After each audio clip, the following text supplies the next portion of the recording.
should you pay attention to bye weeks when drafting your team? On a lot of the mock draft videos I did, I would see comments like, your week 9 is going to suck, your week 8 is going to be rough, bro, like you should have drafted with better bye weeks. And obviously this is just how I feel about it. I will tell you straight up, I will never, ever, ever draft around bye weeks or even look at bye weeks when I'm drafting. I actually think it's dumb. Like, I actually think it's literally bad for you to do. In essence, I just can't imagine having 2 players on the board who I like and picking the one who I think is worse or who I don't like as much just because they might have a different bye week or a bye week that fits better with my team schedule. Let's say I'm like right around here on the board. Let's say I've got Ladd McConkey and Davante Adams right on the board.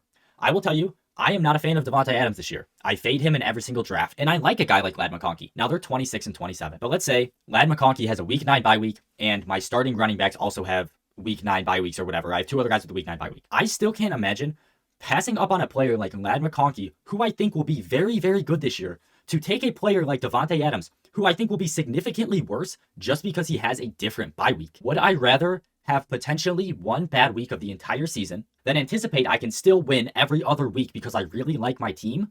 Or, well, I don't have any really bad weeks of the season with a lot of players off, but my team low-key sucks because I'm drafting players who I don't like, but I'm really drafting them based off a bye week. Not to mention, on top of that, one of the main aspects of fantasy is trading. So you can go and draft people off bye weeks. You're probably just going to end up trading them anyways. So now you picked a player who you think could be worse just because they have a better fitting bye week, and then you end up trading them away anyways.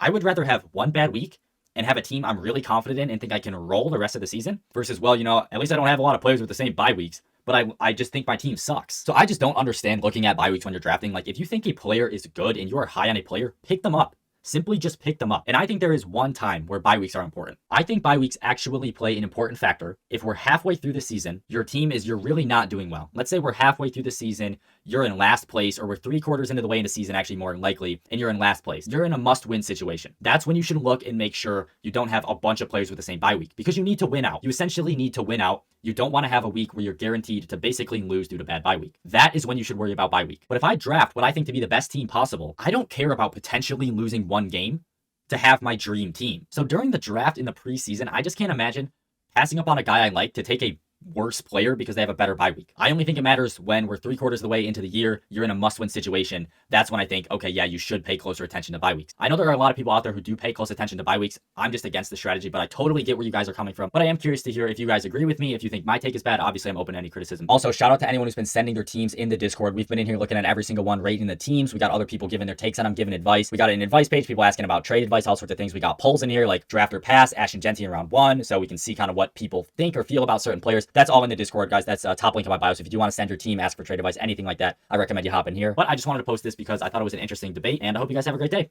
Peace out.